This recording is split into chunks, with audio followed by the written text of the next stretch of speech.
কারোর পাত্র খালি থাকলে এটা ভেবো না যে সে কিছু চাইতে এসেছে, বরং এটা ভাবো যে সে সব কিছু দান করে এসেছে।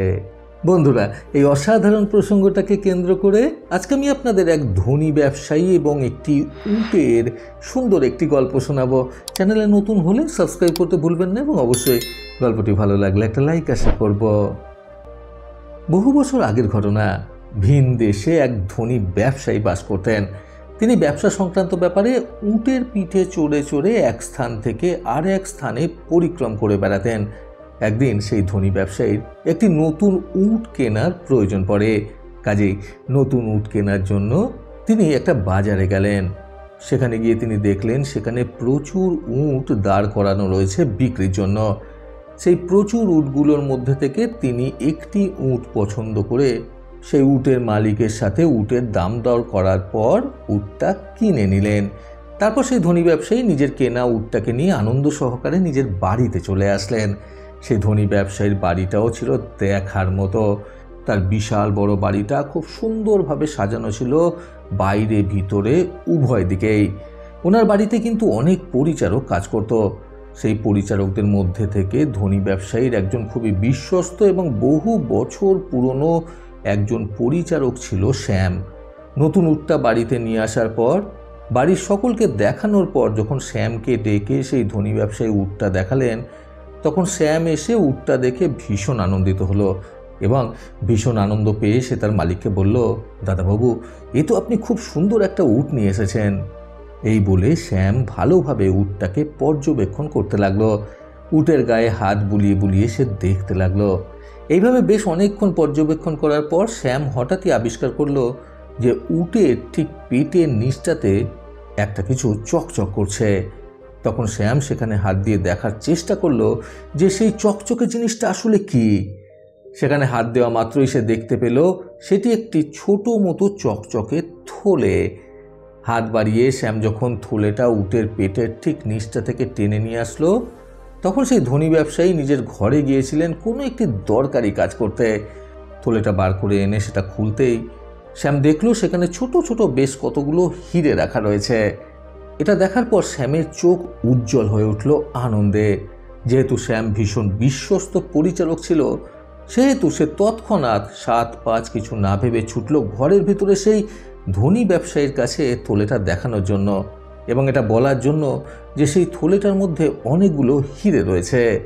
ঘরের ভেতরে গিয়ে সেই ধনী ব্যবসায়ীকে হিরে ভর্তি থলেটা যখন শ্যাম দেখালো, তখন তার মালিক ভীষণ পরিমাণে অবাক হয়ে গেলেন এবং তিনি বাইরে এসে উটটাকে ভালো মতো দেখতে লাগলেন। তখন শ্যাম তার মালিককে অর্থাৎ সেই ধনী ব্যবসায়ীকে বলল, দাদাবাবু, আপনি তো কামাল করে দিয়েছেন। এত সুন্দর একটা উট এনেছেন এবং তার সাথে সাথে এতগুলো হিরেও পেয়েছেন। আজকে তো আপনার দিনটা খুব ভালো যাচ্ছে। এই বলে শ্যাম বেশ আনন্দিত মুখ নিয়ে সেখানে সেই ব্যবসায়ীটির দিকে চেয়ে রইল। তখন সেই ধনী ব্যবসায়ী শ্যামের কাছ থেকে হিরে ভর্তি থলেটা নিয়ে বলল, এটা ঠিক যে আজকে আমার দিন ভালো যাচ্ছে, কিন্তু আমি কোনো মতেই এই থলেটা রাখতে পারবো না। কারণ আমার মনে হয় এই হিরে ভর্তি থলেটা এই উটের আগের মালিকের, যার কাছ থেকে আমি এই উটটাকে কিনে এনেছি। উনি হয়তো ভীষণ চিন্তায় পড়ে গেছেন হারিয়ে যাওয়া হিরে ভর্তি থলেটা নিয়ে। কাজেই আমার উচিত তার হিরেগুলো তাকে গিয়ে ফেরত দিয়ে দেওয়া। একথা শুনে শ্যাম ভীষণ অবাক হয়ে গেল এবং সে মনে মনে ভাবল, দাদাবাবু কি পাগল হয়ে গেছে? এতগুলো হিরে পেয়ে আবার এই হিরেগুলো ফেরত দিয়ে দেওয়ার কথা বলছে। যাই হোক, সে আর নিজের মালিকের উপর কোনো কথা বলল না। তারপর সেই ব্যবসায়ী হিরে ভর্তি থলেটাকে নিয়ে চললেন সেই আগের বাজারে, যেখান থেকে তিনি উটটাকে কিনে নিয়ে এসেছিলেন। সেখানে গিয়ে সেই উট বিক্রেতাকে সর্বপ্রথমে সেই ধনী ব্যবসায়ী খুঁজে বার করলেন। তারপর ওনার কাছে গিয়ে ওনার দিকে সেই হিরে ভর্তি থলেটা বাড়িয়ে দিয়ে ওনাকে সমস্ত ঘটনাটা জানালেন সেই ধনী ব্যবসায়ী। হিরে ভর্তি থলেটাকে দেখে পূর্বে সেই উট বিক্রেতা যেন নিজের জীবন ফিরে পেলেন আবার। তিনি সেই ধনী ব্যবসায়ীকে বললেন, আপনি আমাকে অনেক বড় বিপদ হয়ে যাওয়ার হাত থেকে বাঁচালেন। আপনার মতো এমন ভালো মানুষ আমি এর আগে কখনো দেখিনি। আপনি এই হীরের থলেটা পেয়ে এটা আবার ফেরত দিতে এসেছেন। আপনি আমার চোখে দেখা সবচেয়ে শ্রেষ্ঠ মানুষ। এই সকল কিছু কথাবার্তা বলে সেই ধনী ব্যবসায়ীর হাত থেকে যখন হিরে ভর্তি থলেটা সেই উট বিক্রেতা নিলেন, তখন তিনি থলেটা খুলে সেই ধনী ব্যবসায়ীর দিকে বাড়িয়ে দিয়ে বললেন, আপনি এত মহান একটা কাজ আজকে করলেন, কাজেই এখান থেকে 2টো হিরে আমি আপনাকে দিতে চাই। আপনি নিজের হাতে করে 2টো হিরে এখান থেকে তুলে নিন, আর মনে করবেন এটা উপহার স্বরূপ আমি আপনাকে দিলাম। সেই ধনী ব্যবসায়ী তখন কিছুতেই রাজি হলেন না হিরে দুটোকে নেওয়ার জন্য। অপরদিকে উট বিক্রেতাও জোর করতে লাগলেন ধনী ব্যবসায়ীকে 2টো হিরে উপহার স্বরূপ নেওয়ার জন্য। তখন বাধ্য হয়ে ধনী ব্যবসায়ী উট বিক্রেতার উদ্দেশ্যে বললেন, আপনি জানেন না, আসলে পূর্বেই আমি 2টো হিরে এখান থেকে নিয়ে ফেলেছি, কাজেই আমার আর হিরে লাগবে না। এই কথা শুনে সেই উট বিক্রেতার ভীষণ রাগ হলো ধনী ব্যবসায়ীর ওপর, এবং তিনি ধনী ব্যবসায়ীকে উদ্দেশ্য করে বললেন, আমি তো আপনাকে খুব ভালো মানুষ বলে মনে করেছিলাম, যে আপনি খুব বিশ্বস্ত, কিন্তু আপনি চালাকি করে আগেই 2টো হিরে এখান থেকে নিয়ে ফেলেছেন, এটা তো আমি জানতাম না।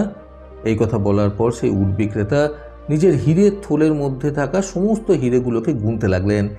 হিরেগুলো গোনা শেষ হলে তিনি দেখলেন যে পূর্বে যে পরিমাণ হিরে তার থলের মধ্যে ছিল, এখনও সেই পরিমাণ হিরেই তার থলের মধ্যে রয়েছে।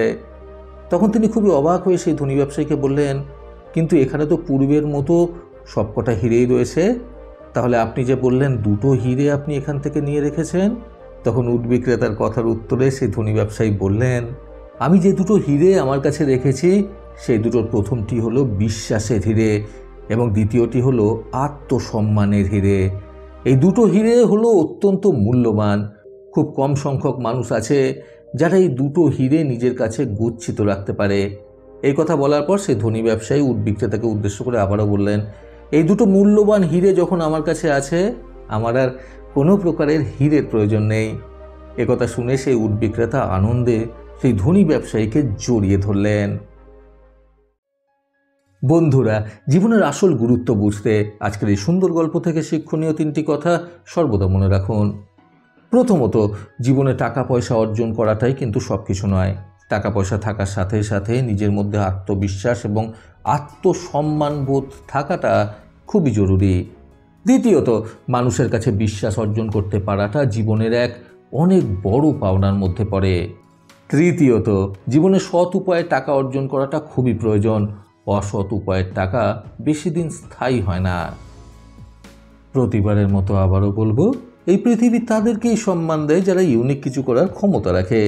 সকলে সুস্থ এবং সুন্দর জীবন কামনায় প্রকৃত জীবন থেকে আমি সন্তু চক্রবর্তী আবার আসবো নতুন সুন্দর শিক্ষণীয় একটি ছোট গল্পের সাথে। ভালো শুনুন, ভালো থাকুন। ধন্যবাদ।